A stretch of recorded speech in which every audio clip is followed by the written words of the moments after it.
绸子小鬼抬元宝，一只抬进门，通杀。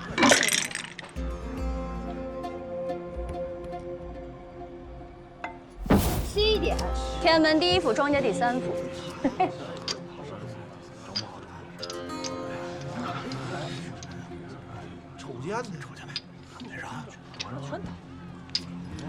你刚才就是被这大哥骗了钱啊？就是他，他是我们这儿有名的恶人。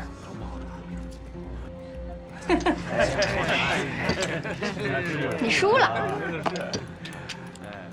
是个对子。什么对的不对的？你看清楚，这张牌是10点，这张牌是11点，是你输了。你赖个屁啊！哎，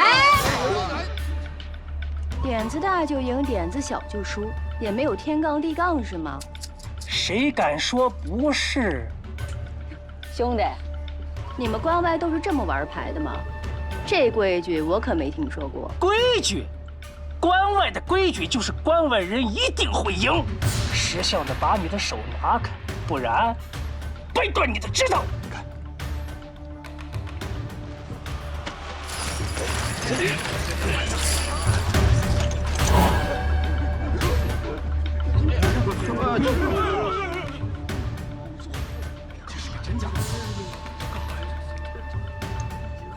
按照你们关外的规矩，是你脑袋硬，还是我子弹硬？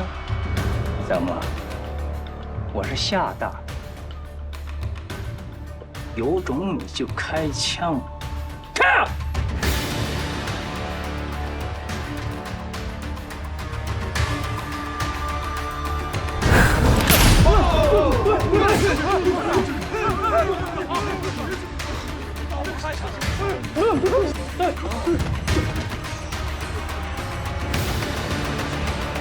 你猜我敢不敢？赌吗？我赌你不敢，你不敢。诸位，帮庄还是帮闲？再不下注，我就扣扳机了。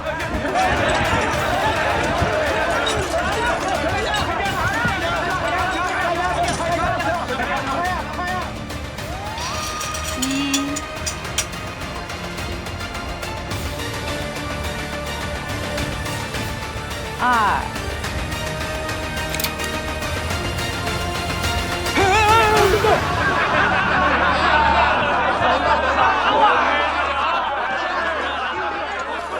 哎，李家大少爷，你让我等得好苦啊！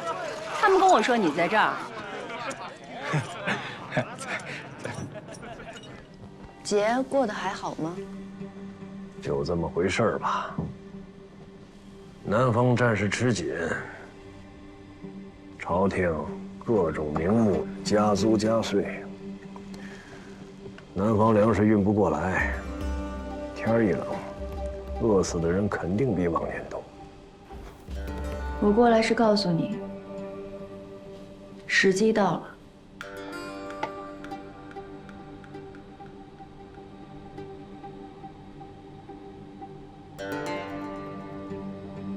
南边的事情，最麻烦的不是军事，而是经济。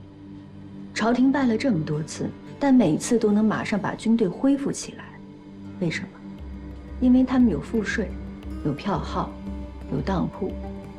钱这个东西，不流通是一点用都没有的。我这次受命，整顿江南钱财流通，开设票号当铺，需要人才。要这么说，还真是要去山西一趟。那个地方是大清的财库，晋升八大家自前朝起发居于此地，300年积聚财富，到如今更是垄断了票号生意。过了年，用李家的名义，在平遥一带开设自己的票号当铺，主要招揽人才。不是说过了吗？天塌下来都不能进来。爹，苏小姐也在吧？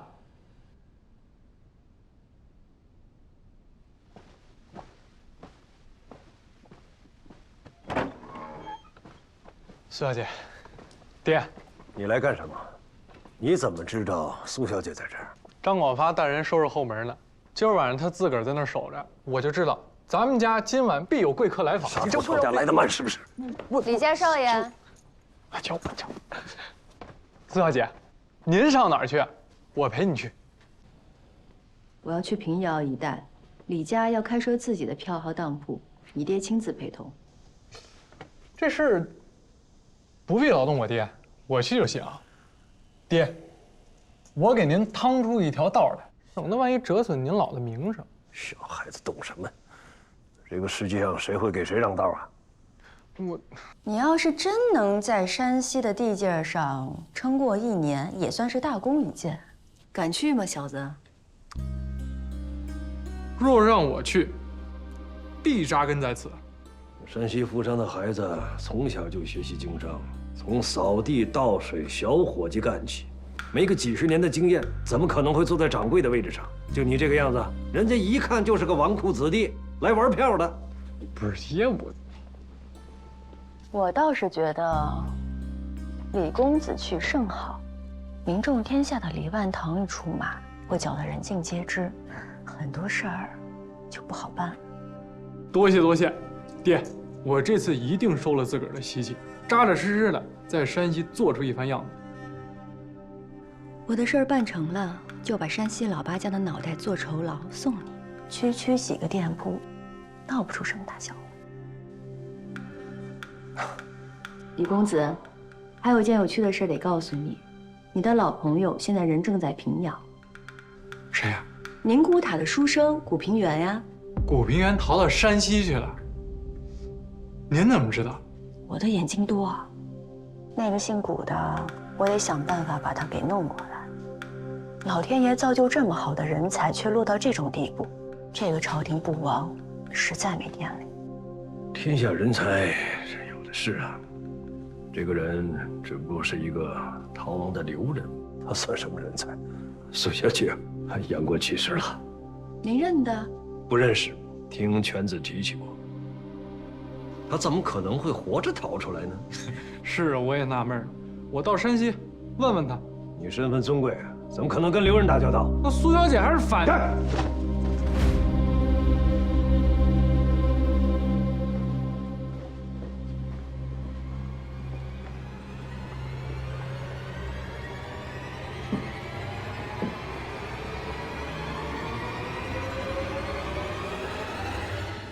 反贼。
让他进来。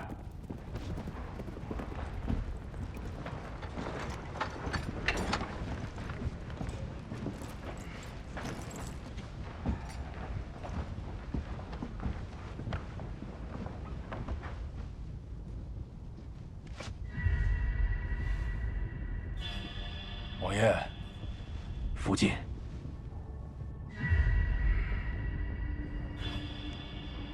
你用火枪打死了我那么多兄弟，你还敢来？王爷，你是科尔沁土地的主人，我阿布呢？有着西蒙一半的草原，他派我来找你谈一谈，希望可以不用流血，就能解决这个问题。你想做什么？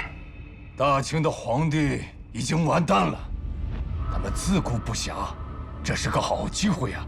现在有人愿意帮助我们脱离大清。出兵时候，阿布说，如果王爷同意，我们马上罢兵休战。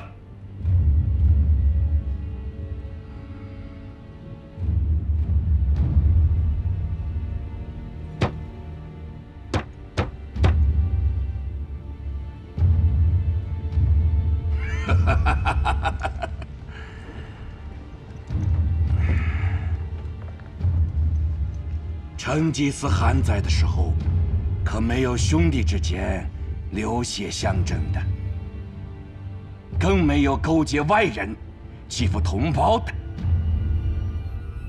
当年多伦会盟，我和你阿布向长生天起誓，关内关外，亲如一家，绝不会背叛朝廷。我不会跟你走。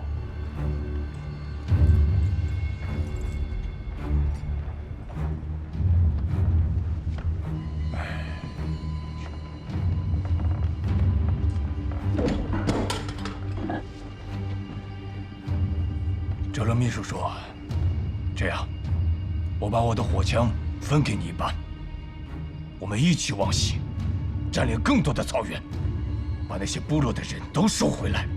这是门好生意呀！”哼！我不要你的东西，我不杀你，你走吧。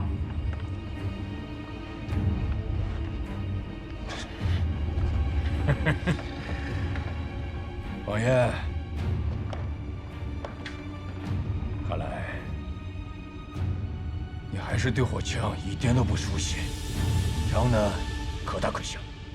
像我刚进来的时候，你的人把我里里外外搜了个遍，可他们哪里见过真正的火枪？王爷，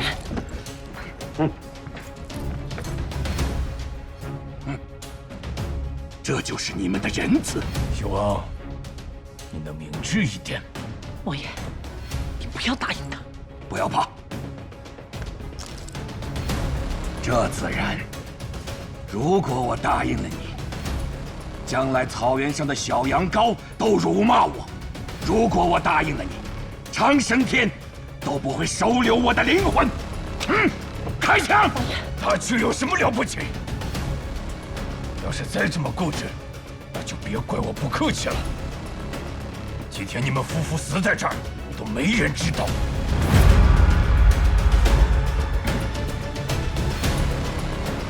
有人知道。好孩子，杀了他！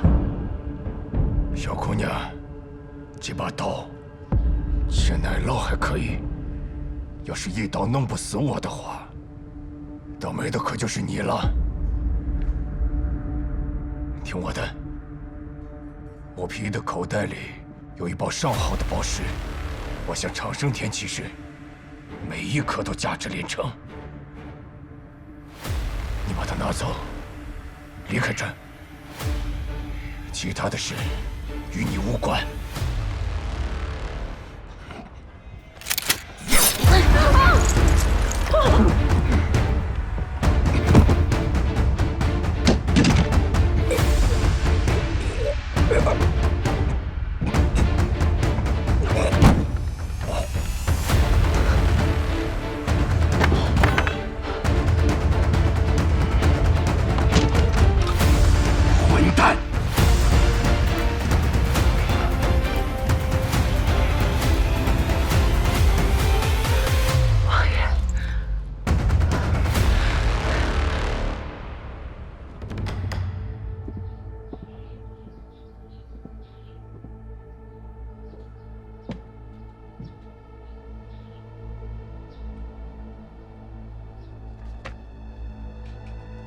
今天能把各位请到平遥城来，是我的荣幸。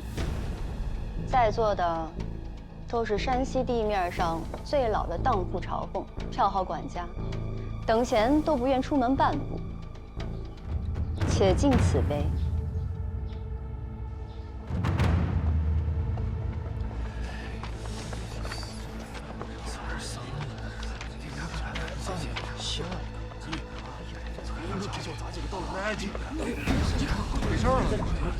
真的假的？写的是。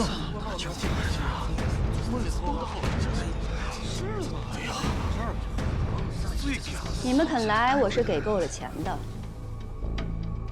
要问这是多大的买卖？这买卖自然大。做买卖，有人谋的是财，有人谋的是名，我谋的是国。我从南边来，这屋里头啊，有一个算一个，通敌的罪是谁也跑不了了。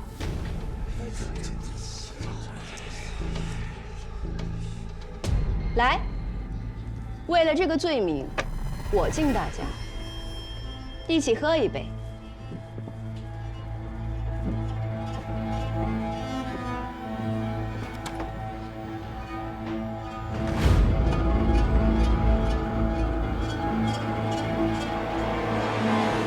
天下两分，义军已占一半，江南一带最是富庶。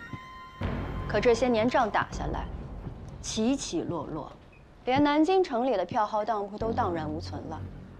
还有浙江、苏州、扬州、镇江、宁波，这些哪个不是富得流油的地儿啊？现今一片空白。义军有意整顿江南财政，让商旅流通。可那些做票号当铺的人才死走奔逃，一时间也找不到许多，所以请了大家伙来。你们当中愿意去南边讨一份生活的，我可以帮各位，把家小都送去南京，安置妥当，万无一失。到了那边啊，大家可以选好的商铺，趁手的伙计，重启票号，自己当老板。早期的钱由义军出，子孙也可以在南边考取做官，干得好的还能弄个爵位。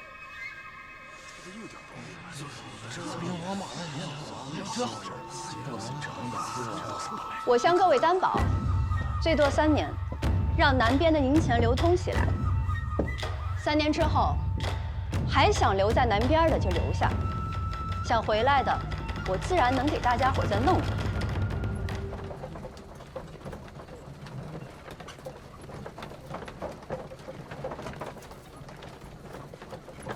玉儿姑娘，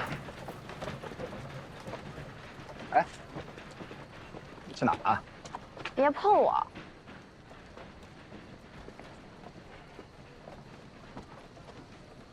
天气凉了，穿上点。哎，我这衣裳没得罪你吧？我看你得意的很，这么久不见个人影。四爷被关在里头，我也着急。但我回去有什么用？和你面对面一起哭啊？那你也不肯来，让我一个人在那里猜。黑子，你知道的，他说话就没有个把门的。我看你喝得醉醺醺的，一点不像要哭的样子。怎么，说在你心中我是个贪图富贵的人？你以为我想流落他乡啊？你以为我想当这个任人摆布的掌柜啊？平遥怎是他乡？我便是生在这儿的。我的意思是，我家在徽州，现在又回不去，无法在老娘膝下尽孝。那平遥于我而言，可不就是他乡了？就你会说，反正左也不是，右也不是。哎。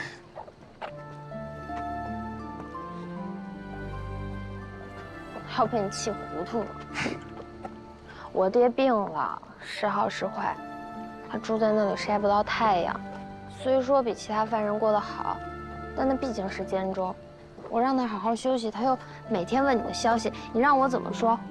说你已经当了大掌柜的，每天穿的人模狗样的，还披一个大黑斗篷。你就这么跟四爷说，你看他信不信？倒是你，别成天听那些是是非非，那些都是逢场作戏，傻子才会信的。我才不是傻子呢！别看我这么骂你，其实我根本就不信。我跟黑子讲，你若是贪图富贵的人，当初留在草原便是。我就是心里焦急的很。好了，别说傻话了。上次不是告诉过你吗？王天贵让我帮他办成2件事，办好了才敢放四爷。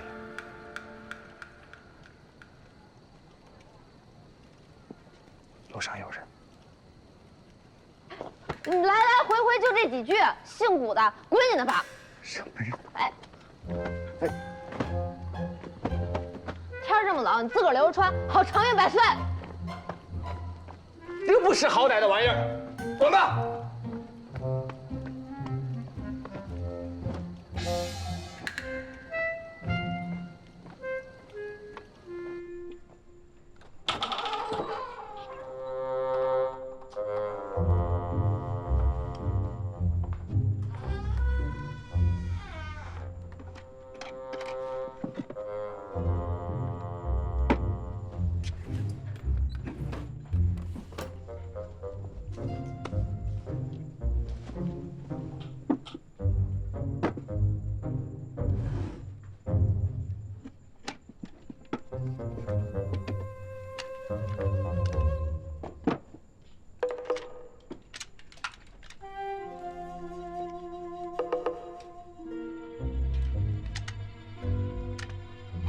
这是个俄罗斯人送我的。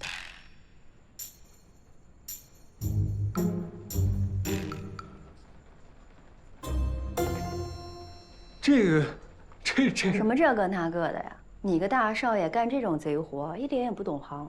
大户人进来都做半天了，竟然没发现。我又不是天生做贼的人，我只是好奇而已。好奇？想知道什么呀？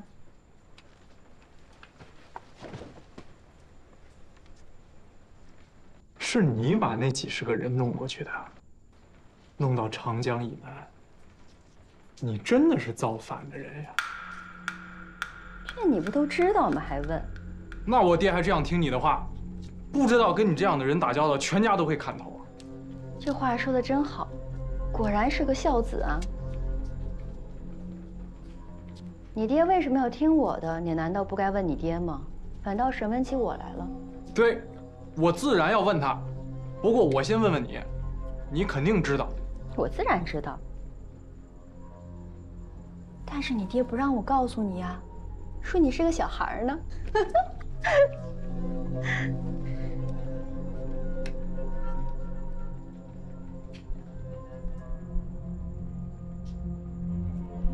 是不是想知道为什么我跟你到平遥城来呀？现在知道了吧？我有我的事儿，你呢就好好做你的大少爷，别闹。走的时候我跟你爹说了。这赚不赚钱都无妨，挣了赔了只当是个笑话。这笑话闹得越大，越能帮我遮掩些的。难怪。那是当然呀，要是没你在这折腾，吸引大伙儿的注意，我找那么多人，很容易被怀疑的。说起来，你可是个大功臣呢，有机会去南边，自然好好赏你。你事儿已经办完了，你赶快走。我爹他家财万贯的，就算欠你什么人情，现在应该也已经还清了。走。你这小孩说话真逗，我是不可能放过你爹的。现在我连你我也不放过。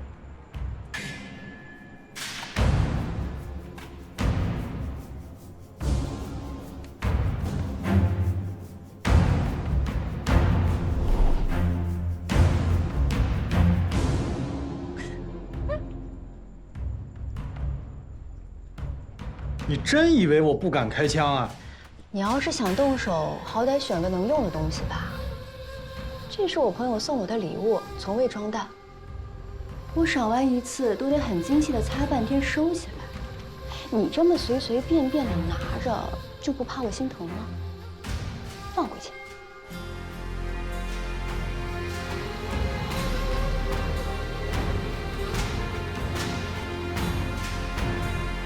说了你也不听，真是的，都给弄脏了。哼。 又没有子弹吓唬谁呢？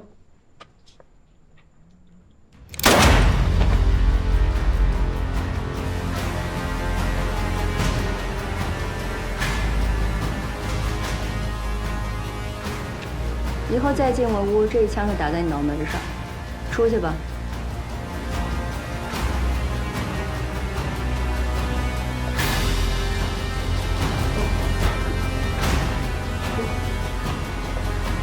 站住！明天多带些人，雇好了车马，去金阳山庄。河东八家的康家要把家产给卖了，我是志在必得的。你顺便告诉你兄弟一声，他要是不想回宁古塔，最好少给我裹乱。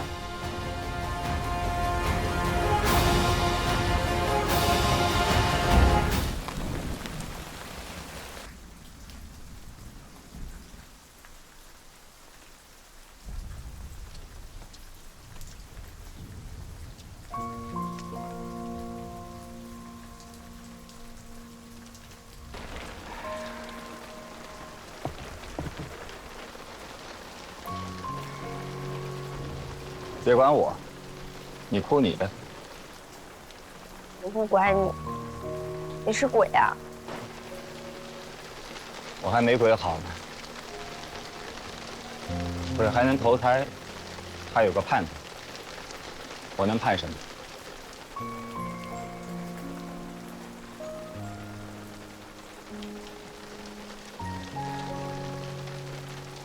喝晚了，别哭了。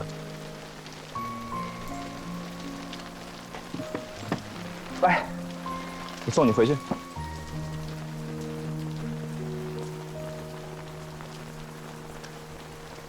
哎，你没偷听我跟爹说话吧？没有啊，你们说什么了？没说什么，他就夸你来着。哎，四爷不怪我连累他，就阿弥陀佛了，不奢望他能夸我。 你以后别总说你人不人鬼不鬼的，好像活不下去了一样。若真有慈祥，当初为什么要从宁古塔逃出来啊？你会好好活着的，你，还有我爹，你们都是好人。我也时常在想，要是你们不去宁古塔，我要不那么多事儿，你的日子兴许能好过一些。 朱大哥，其实我心里明白的，你要听吗？听。我真心实意的不后悔去宁古塔，不后悔遇见你，也真心实意的盼着你跟我爹能早点脱困，让全天下害你们的人都滚开，让你早点回到家中见到亲人，完成婚约，一辈子平安顺遂。 至于我自己，我也会好好活着的，哪怕跟着我爹继续浪荡江湖，我这一生认识过你，就足够了。生死之际，不畏就困，这是我们江湖道上的规矩。大家彼此安心吧。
我到家了。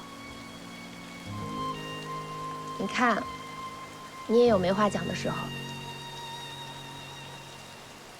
顾大哥，心安了吗？此心安处是吾乡。真酸。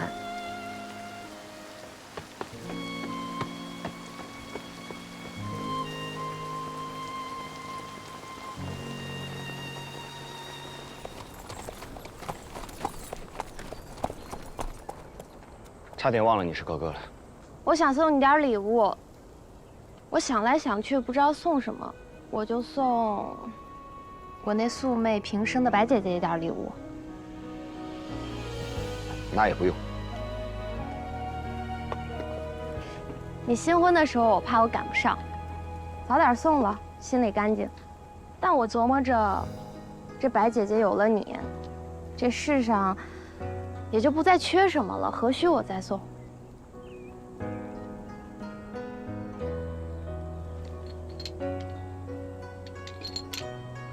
你拿着，你平安，就是我给她最好的礼物。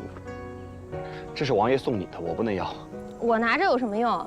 我爹入监，我也差点死掉，难道还能来救我？倒是你留着，偶尔想起格格这2个字，就当个乐子。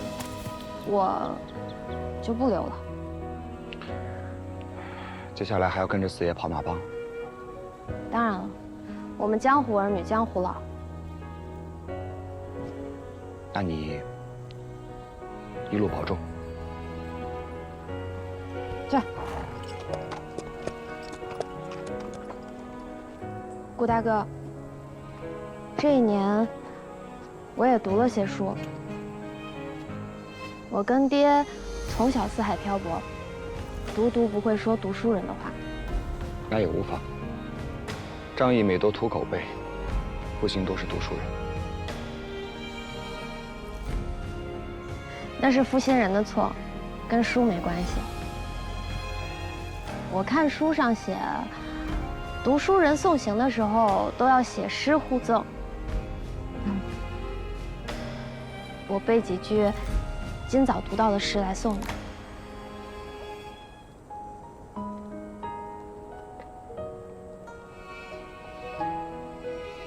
风雨如晦，鸡鸣不已。既见君子，云虎不喜。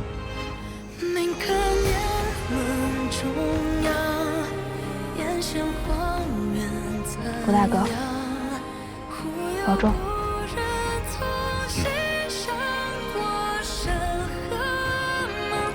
这。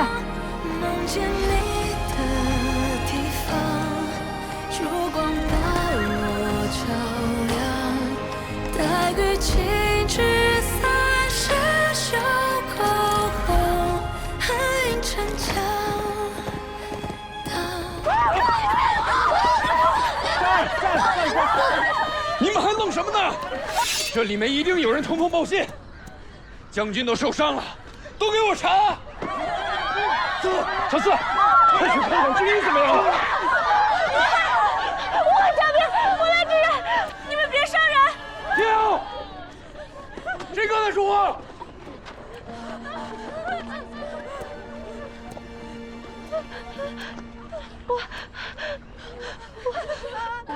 我就你们别伤人，我自有协议，我。今天我主将要是死了，你们一个也别想回去。快！主将怎么样了？一身在流血，快救救将军！快啊！你拿块布把他脸盖上。俩老子的人没死，盖脸干什么？我害怕。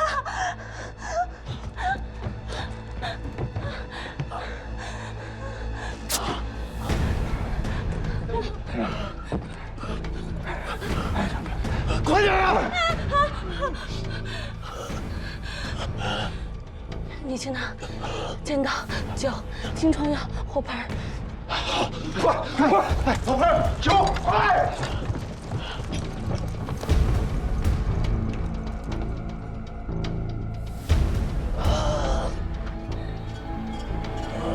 将军。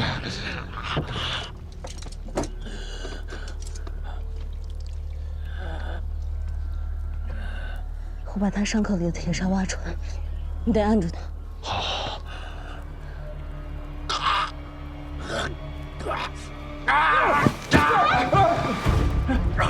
不让你按住，你干什么？这样他伤口里的铁砂越陷越深，我挖不出来，难道你挖？来，快过来！好。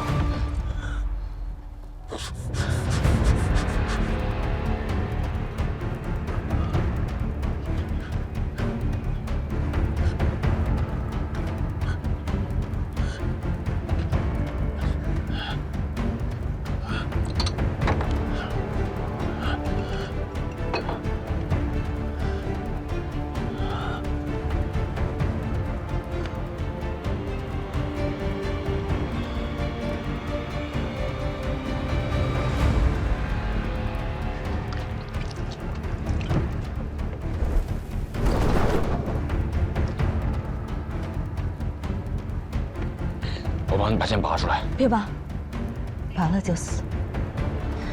要去其剑尾，慢慢把箭头推出来，再用羊肠线缝上。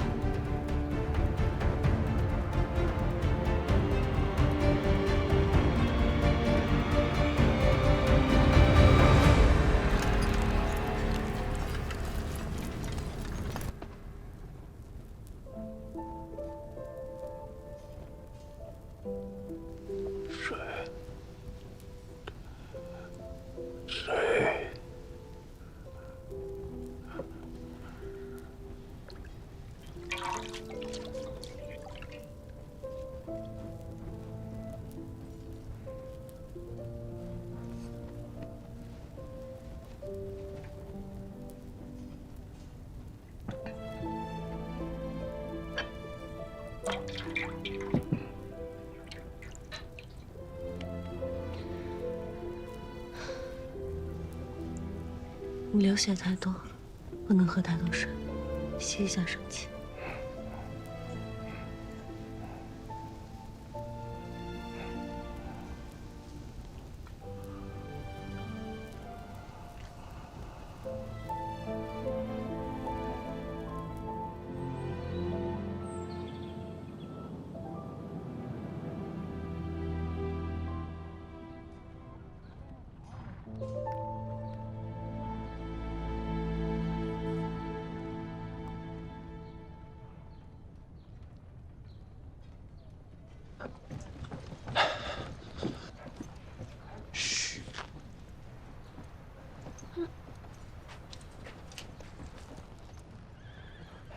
你看，好多了，看起来气色确实好多了。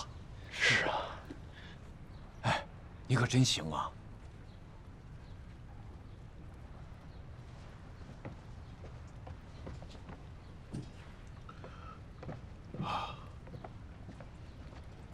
我看应该是没事了。将军接下来得吃好吃的，把身体给补起来。差不多，各把院差不多了。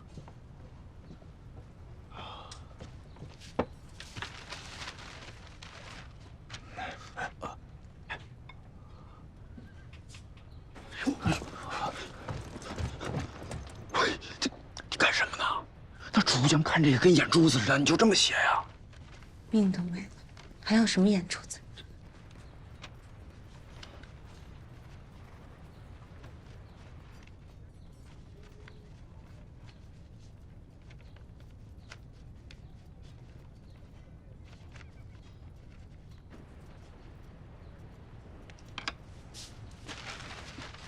按这个方子抓药，1天一服，3天退烧，心肺也就护住了。走，哎，走。他们，你们没杀人吧？你把我们当什么了？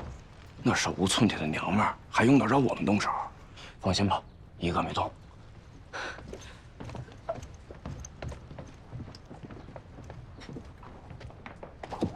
啊！干什么呀？我也回去了。你不能走，啥时候拔了剑，活蹦乱跳了，你这条命才算留下来。看好了。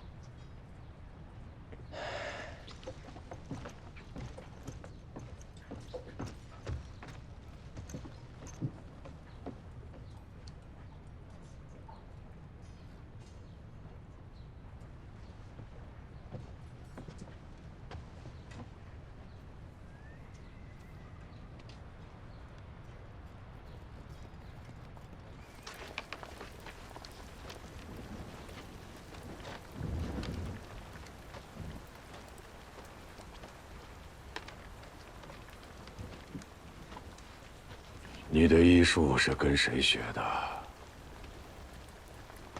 跟我爹学的。等我好了，会重重赏你们的。说说你爹吧，他是个怎样的人？我爹是个读书人，没考上功名。他说：“不为名相，便为名医。”后来就不考了，到山下当孩子王，开了间书馆，教孩子读书，也学了医术。让你爹别教书了，什么孔夫子、孟夫子，学了也没用。来我军中当个郎中算了。你读过书吗？读过书明白道理的人不会这么做。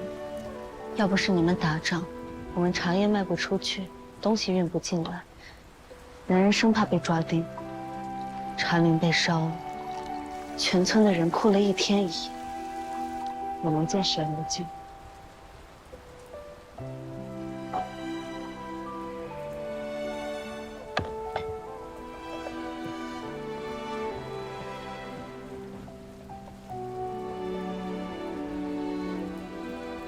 喝药，摆在那儿吧。你不喝药，他们不会放我们离开的。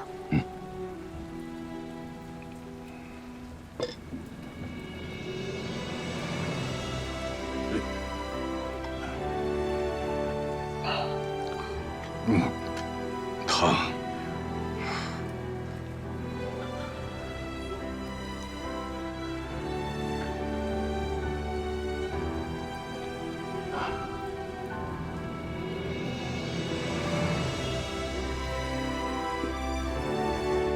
好了，你叫什么名字？我叫白一梅。没心没肺。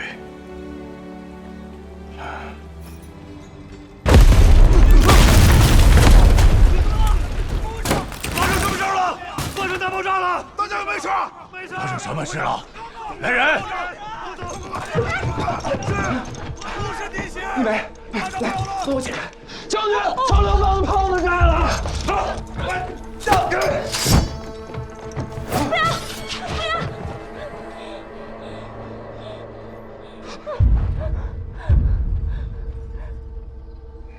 把刀收了。将军，起来说话吧。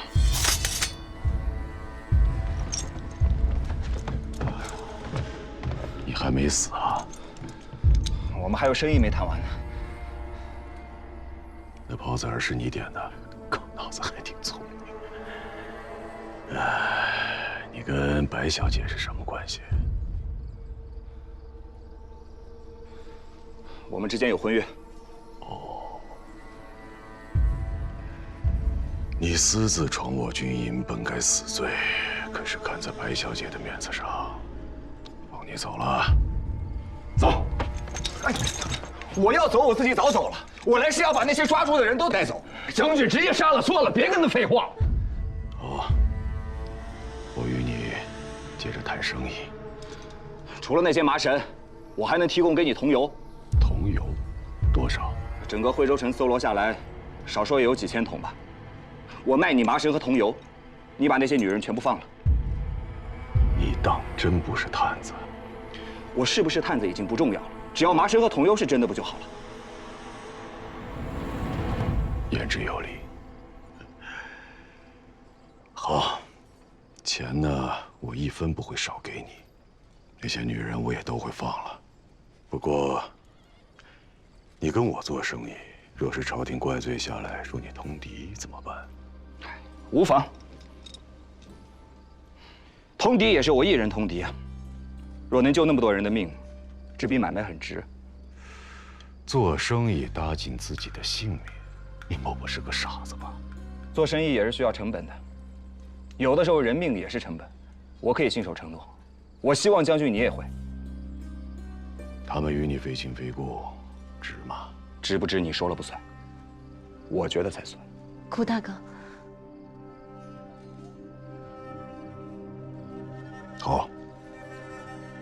把这姓谷的放了，把那些女人一并放了，啊，除了白小姐。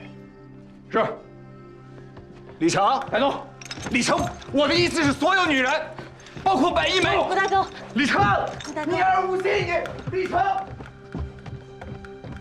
待我伤势痊愈，自会放你回去。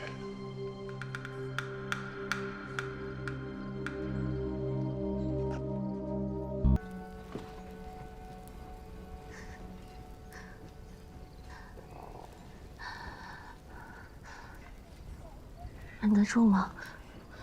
疼得很。早就该拔出来了。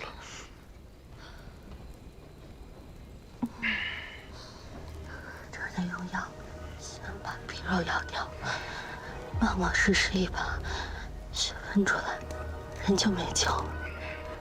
来，拔。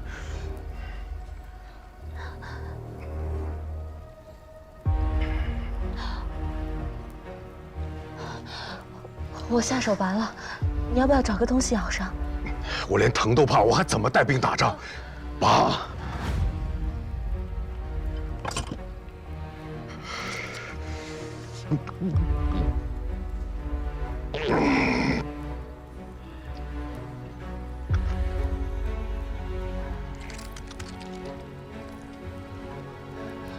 哎。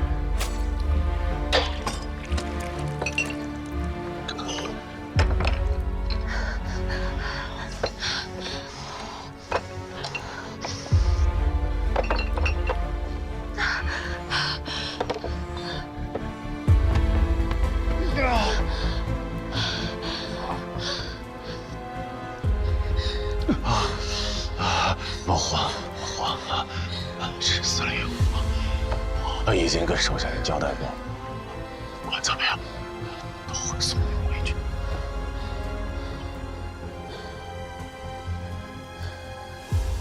你摸到，天亮之前，伤口不再炸开就没事了。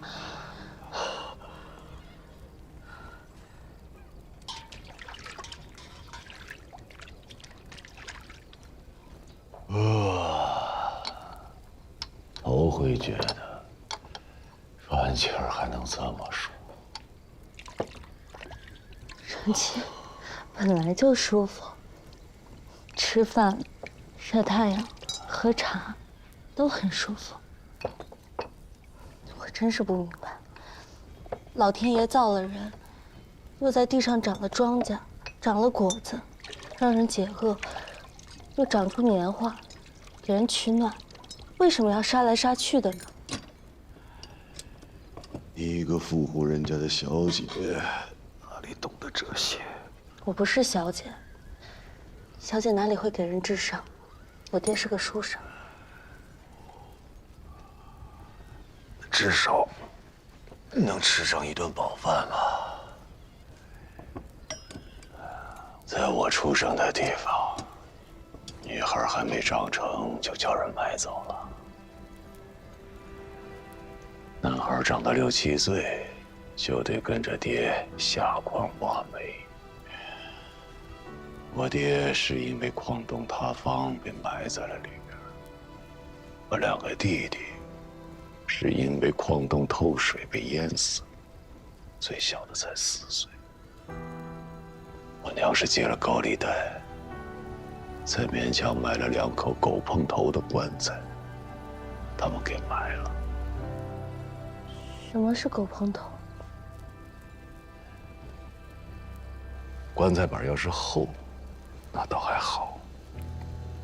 可是穷人的棺材板都薄，埋的也浅，大雨一冲就冲出来了。野狗循着味儿过来，用脑袋把棺材板撞开，拖住里边的尸首，胡思乱出，最后都是咬得七零八落。我和我那2个哥哥，拼了命的干，拼了命的干，也还不上他高利贷。什么是高利贷？那矿主知道我们缺钱，便引着我那2个哥哥抱着炸药去炸山，他俩躲闪不及，被炸死了。我娘心灰意冷，给我做了最后一顿饱饭，让我睡着，投河自尽。之后我便跟了义军。老兄弟们告诉我，这天下间穷人的苦都是因为那些王八蛋造成的，所以我发誓要杀尽这世间的恶人。可你们杀的那些无辜的人，他们跟你也没仇啊。这世上没有人是无辜的。好，我以后不再说了，你别生气，伤口裂开了就不好办了。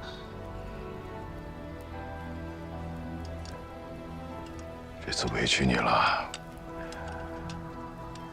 回去的时候我会重重赏你的。有什么委屈的？你以后还是要上战场，还是会这样下来。我是个当兵的，打仗就是我的命。再说了，死了也好，死了就能见着我的爹娘和兄弟，好想他们。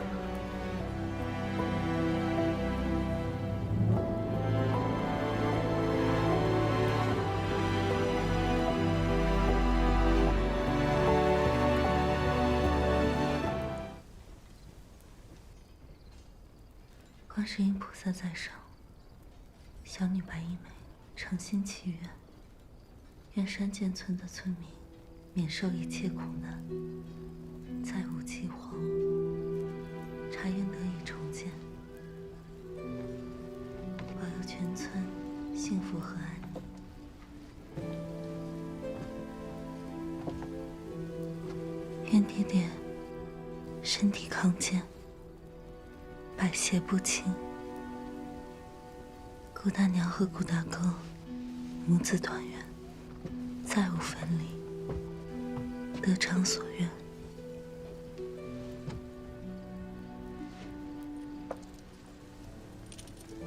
这个，在这儿犯规矩，把它收好，莫叫人瞧见。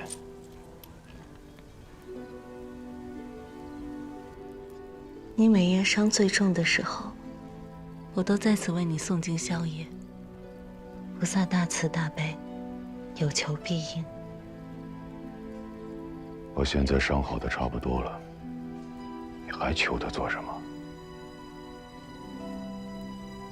我求他让你做个好人。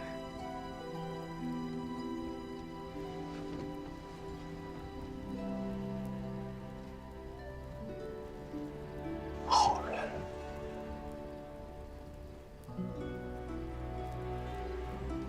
打湖州、打杭州的时候，我就已经是主将。经我手死掉的人，我自己都数不清。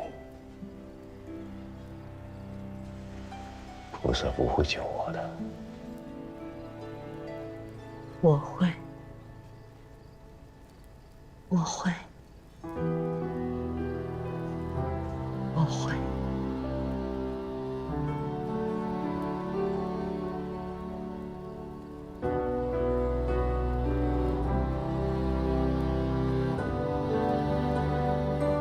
若复有人铃铛被害，称观世音菩萨名咒，所至道成，须断多坏，而自解脱。是三千大家多生。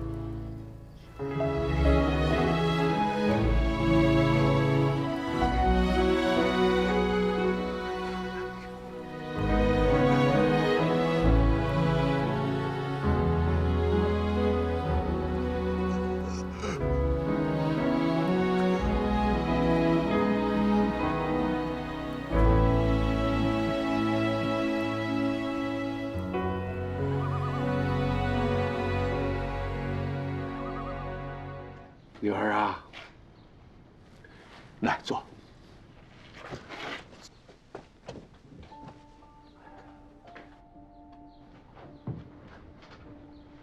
你是大人了，可别整天口无遮拦的。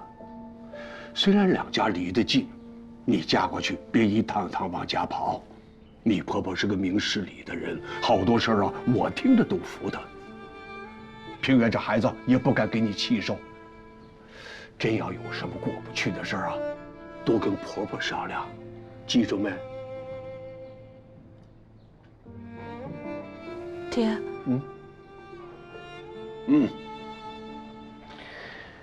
哎呦，总算等到这一天了。那天那小子跟我说马上准备成婚，我觉得我立刻死都值。好，您是觉得我不孝吗？这么着急赶我走？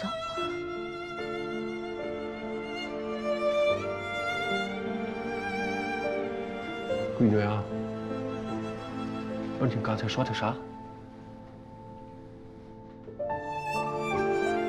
我没想成婚的事情。等了这么多年，啊，那小子亏欠你，他知道他会对你好的，爹，他不亏欠我，我也无需他如何对我好。这世上谁欠谁啊？您以后别这么说。您要是觉得我现在成婚好把我轰出去，那就成婚吧。是不是您听别人说，所以着急把我推出去？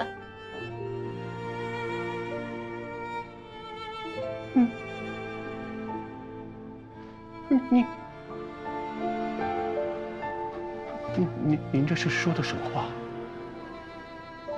啊？不是，你说的这是什么话？你是我亲闺女，我能信他们的吗？平原那孩子命都不要了啊，一趟趟的往军营里跑，我们不都盼着你好啊？不是，你这孩子气死我了！你，不是你怎么就这么别扭？你看看这些东西啊！看看这些东西，爹，你看看这些东西，你看看这些东西。爹，别下来！我不要你。爹，爹！这孩子，这怎么就别扭上了呀？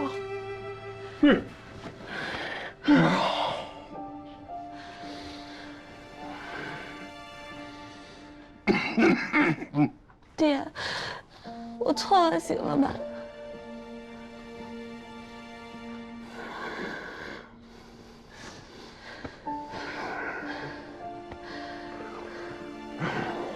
这孩子，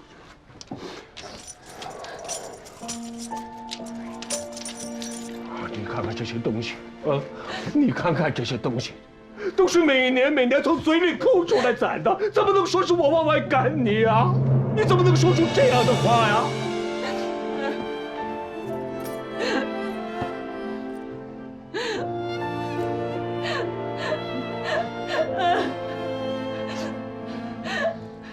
气死我了！我也没说不嫁呀，爹，你跟我说什么心呀？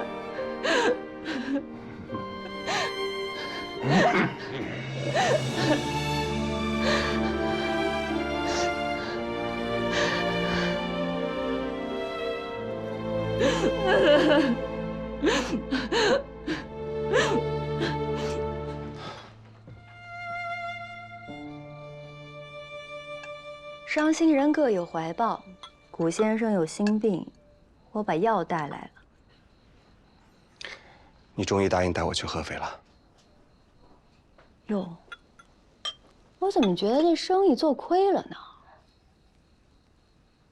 你能答应我什么呀？我为什么要帮你？看你这半死不活的样儿，我半死不活，不都是拜你所赐吗？是你把一梅带去合肥的吧？是啊，是我亲自把她送进王府的。主将李成晋升为成王，她现在可是成王妃。你得想清楚，你有几颗脑袋敢去王妃那儿啰嗦呀？我不是去跟她啰嗦的，我是去把她救回来的。她爹是我的恩师，老人家现在就剩下半条命了。风前烛雨里灯啊，他呢，一个人在外面逍遥快活，让别人为他受罪啊！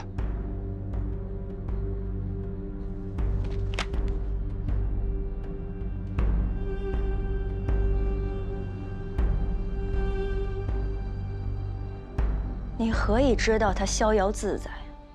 我现在都不敢回家。我看到他爹，我都不知道该怎么解释。我也没办法面对我娘。好，我把他带回来，你保证他不再跑吗？还是你们要活活逼死他，落个心里舒服？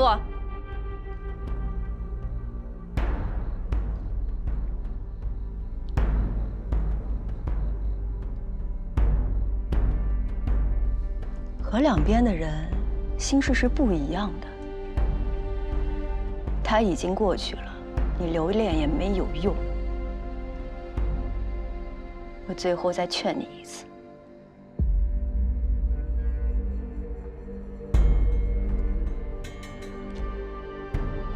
无论如何，我求你带我见他一次。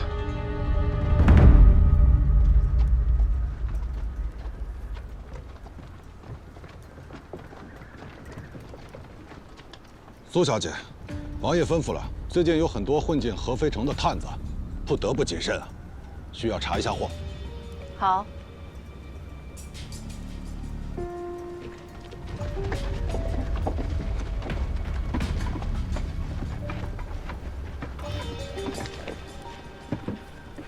这些都是给王爷买回来的，将来水师用得着。雇了10几个挑夫子。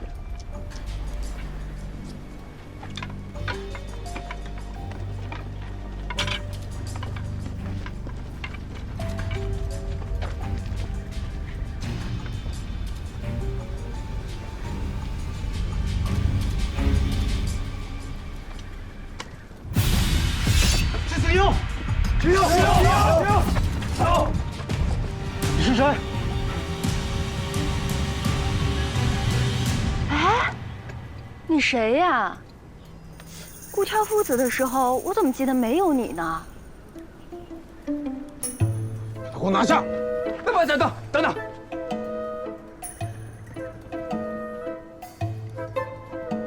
我要是不留辫子的话，谁把这些货从徽州城挑出来啊？我要是不留辫子的话，我进徽州就给人砍了脑袋了。苏小姐，我今天走可以，那以后王爷的事儿我办不了了。慢着，真是难不着他。苏小姐，这……好啦，跟我们一起的，放行吧。刚才开玩笑呢。好。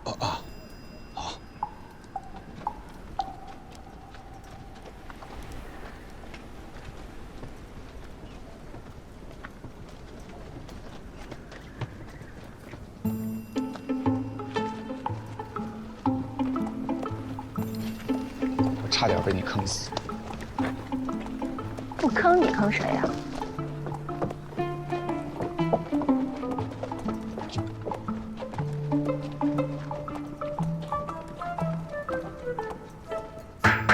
出来吧，不是要债的。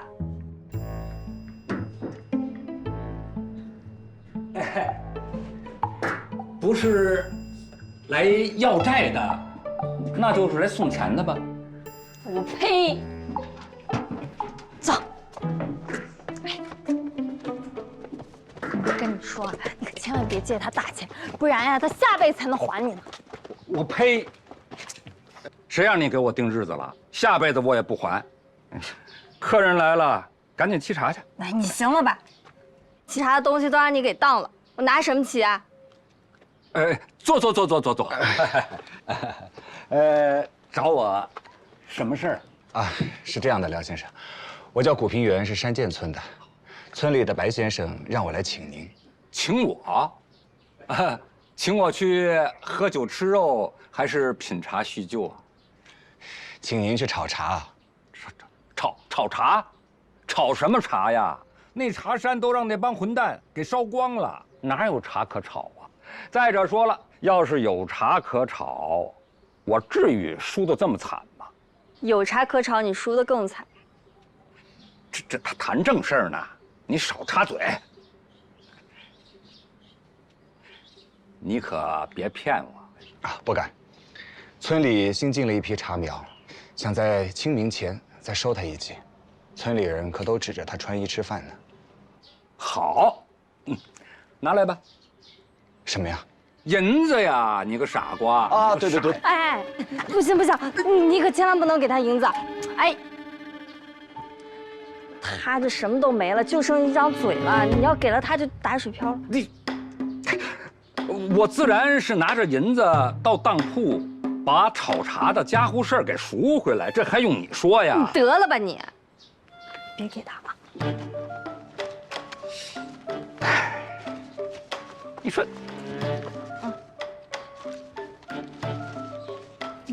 这些当票呢，你就先拿着，就当定金了。你到时候把那些东西都赎回来。你要是真心请我爹炒茶的话，你就派辆马车过来接我们就行了。但是你万万不能给他钱。啊，明白。多谢廖姑娘，多谢廖师傅。姑娘，你当着白先生朋友的面，别这么塌我的台面好不好？你还有台面可塌吗？那台面早让债主给塌光了。哎，你赶紧进去躲着去，到时候人家来打你，我管不住啊！你赶紧，走，我赶紧送你，不然到时候他变着法儿的问你借钱了。哎，我家可欠不起这债。来，姑娘，这5两银子你还是收下吧。你在可怜我？啊，不敢，只是不想他老人家过得太困苦了。5两银子也没多少，您拿着，买点茶饭也好，就当是晚辈孝敬他的了。我爹炒茶，他说第2，没人敢说第1的。到时候我好好督着他，包您满意。那谢谢了。哎，告辞。姑娘啊，好歹留点现银子。要债的来了。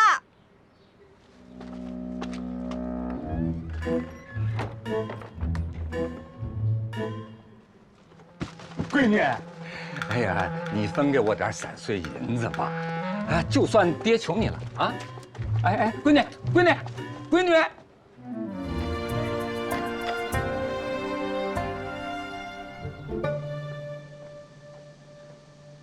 娘啊，好香。您尝尝。你急什么呀？香味还没有闻饱就喝茶，糟践了。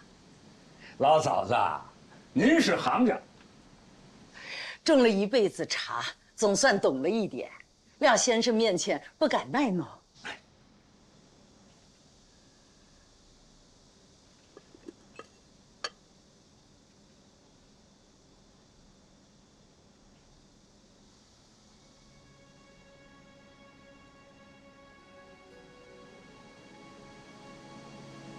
果然好。哎，那您说，它好在哪儿啊？这口茶下去，从唇边到舌尖到喉咙内，处处香味不同。这香味也奇了，有松针的清香，也有一股兰花香。它明明是喝的我们家的银毫，这是怎么回事啊？那您猜猜呗。那我看是他们把茶园烧了，土地的火性大。收茶之前，又下了2场雨，清明前的雨水阴气重，明火逢阴水。种茶的人管这个香叫造化香，我不知道说的对不对。就是这句话，老嫂子，我老廖是服您了。您是真真的行家呀！这么着，从今往后，我老廖给您家炒茶分文不取。这哪敢啊！哎，廖师傅啊，咱们得此好茶，您给他赐个名字吧。那就恭敬不如从命了。啊，我老廖炒了一辈子茶，哎，这是我一生得意之作。我家呀有一本炒茶的古书，书中道：奇香似兰，奇豪胜雪，故名蓝雪。蓝雪这个名字，你们觉得怎么样？好听。好，蓝雪就它了。好，我去看看白大哥。哎，我陪你啊，走走走走。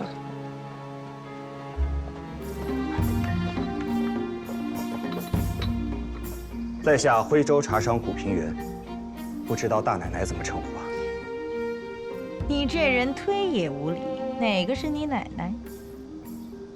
您落落大方，一身贵气，旁边还跟着公公，不是福晋，那就是格格，怎么样也是一个在齐的大奶奶。不知我这么说错了没有？聪明，那就请吧。哎，咱们的家伙事儿拿出来。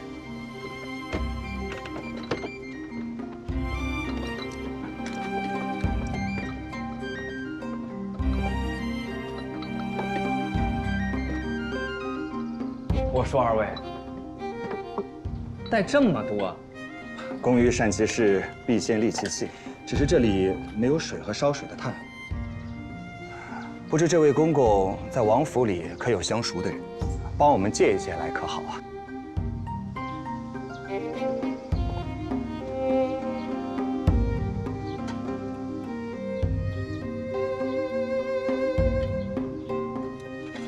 哎，别动！喂，小子，干什么？想干嘛？先跟大奶奶告罪了。想必大奶奶的手上和袖口上一定沾有一些胭脂水粉，就怕这些花香如果散在茶叶里，会影响了这茶叶的口感。你这人讲究到多。好，我不动。等大奶奶真正品尝了我家的蓝雪茶，就会知道我所说的是对的了。这可都是好东西啊！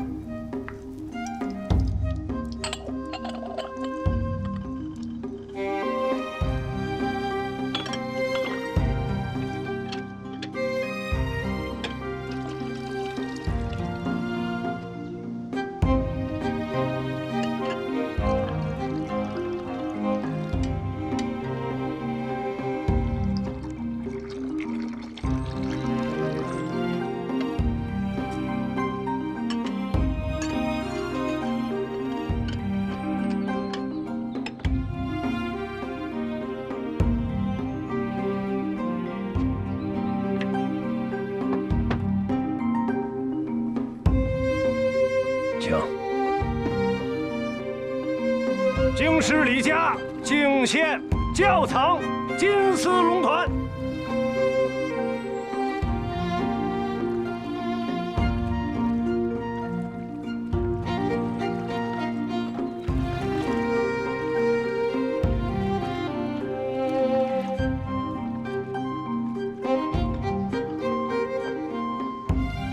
咱们可远不如里面的六爷，他是万茶大会，咱们只喝一种。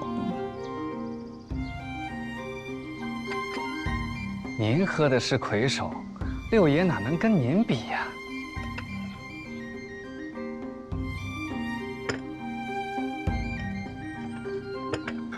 这是京师李家敬献的金丝龙团。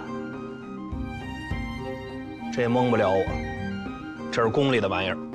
这茶可是李万堂供奉给御前的。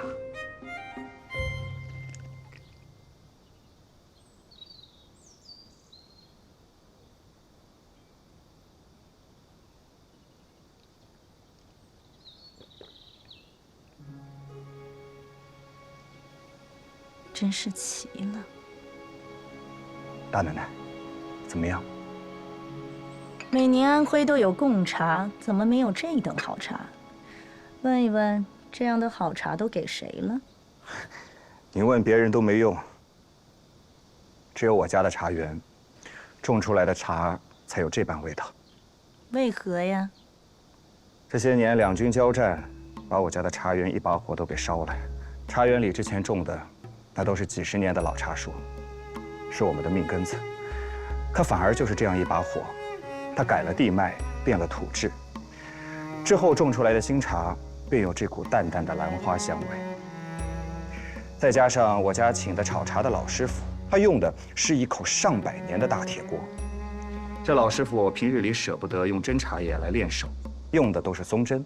那久而久之，这松针的香味沁到了这口老铁锅里，便形成了如今蓝雪茶这股独特的味道。只是，可惜了。可惜什么？可惜，这万茶大会就是为了敛财。进个大门就需要3000两的门包，二门需要5000两，8000两银子才够进一次门。那想要夺得魁首，得花多少银子？这银子从哪里出呢？这些年一直打仗，茶农本就奄奄一息了，难道还要再将他们扒皮食肉吗？朝廷若真是有良心的话，应该借着这次万茶大会，给天下所有种茶的老百姓一条出路，也算是给江南万民一个善政。所以，我才说可惜了。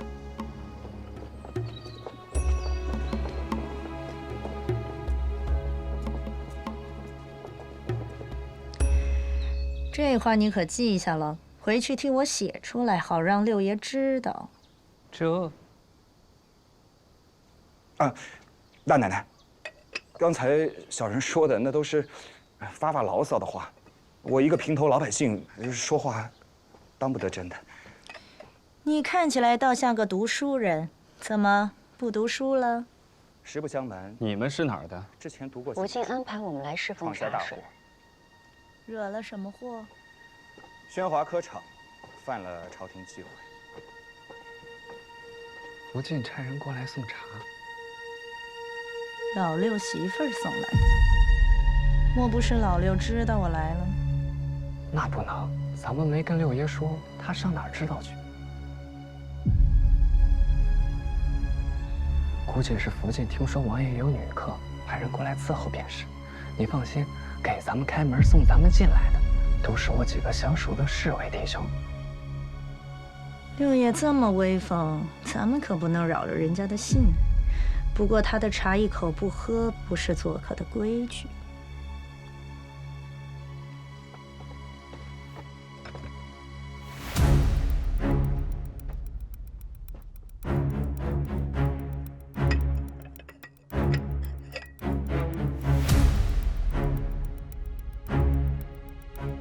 不能喝！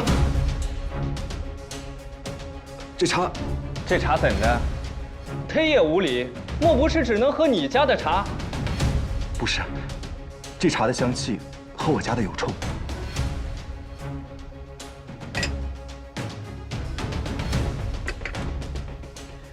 我们回去吧。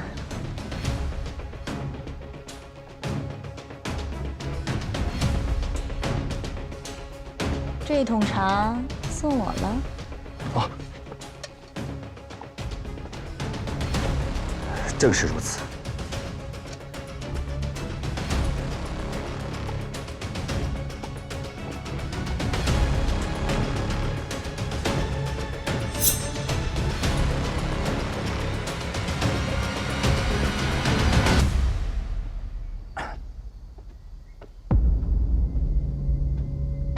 怎么了，哥？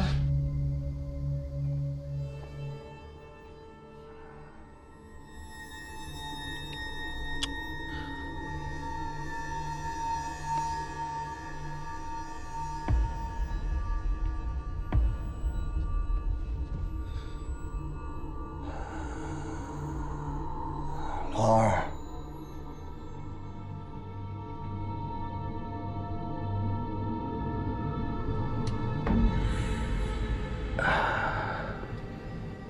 老二，是你吗？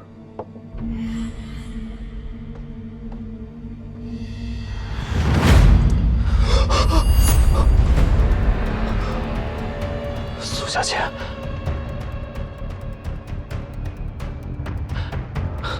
你姓古的，你是我命里的克星吗？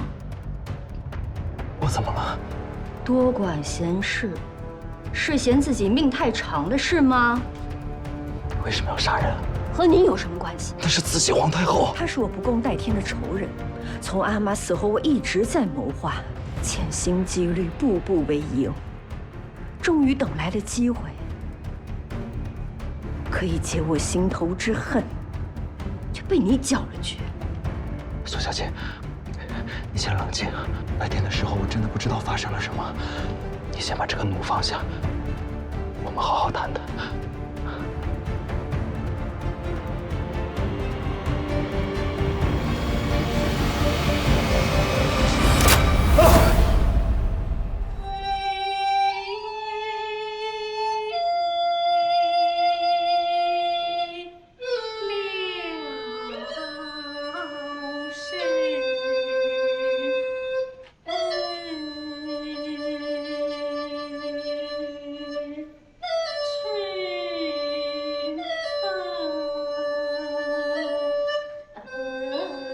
苏小姐在里头吗？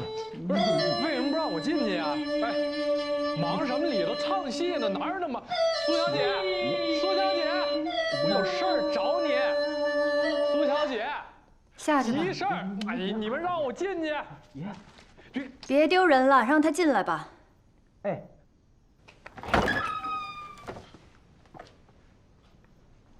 大少爷来了，有何贵干呀？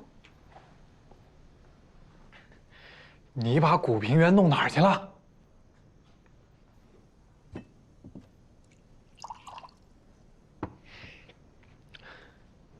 我知道你是谁。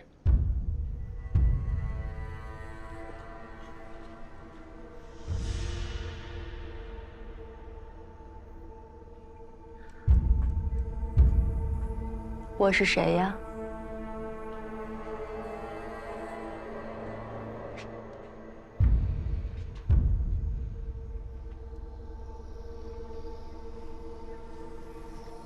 你在平遥受辱，他难道不是你的敌人吗？你跟他哪来的交情？我也不知道为什么，但是我就是担心他。哼，你还是担心一下你自己，担心你爹。真以为你是李万堂的儿子就太平无事了？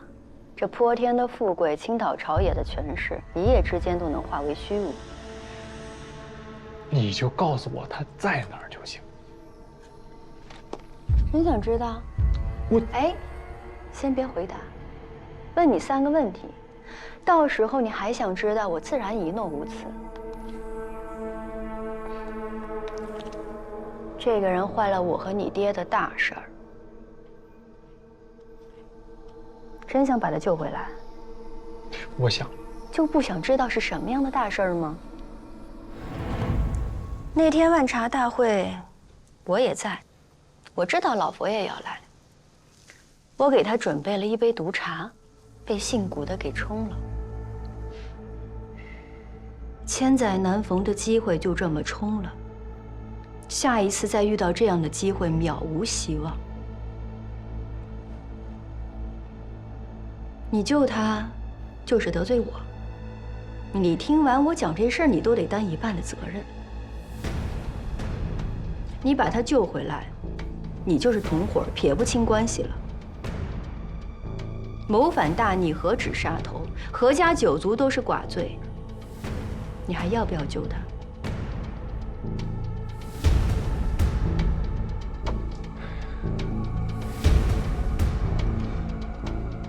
我一定要救他。你这小子还真是不知道，那个女人要是死了，6王爷可以马上摄政，推广经商，扩大外交。到时候主持天下商界的人会是谁？你救他，就是妨碍你爹上位。真要救他吗？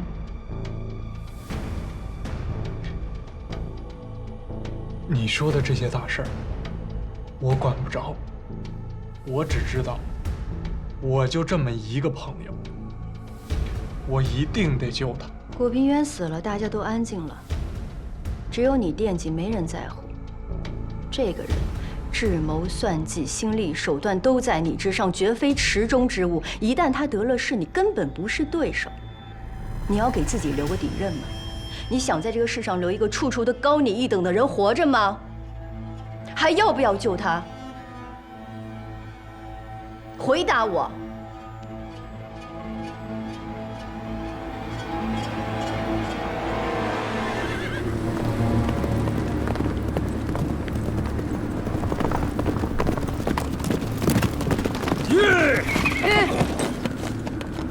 看方位，应该在马场方向。玉儿，别着急，风大雪急，找个当地人带路过去。眼下看的不都是路吗？驾！玉儿，驾！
四爷，兄弟，我们日夜兼程啊，老天爷可怜见啊！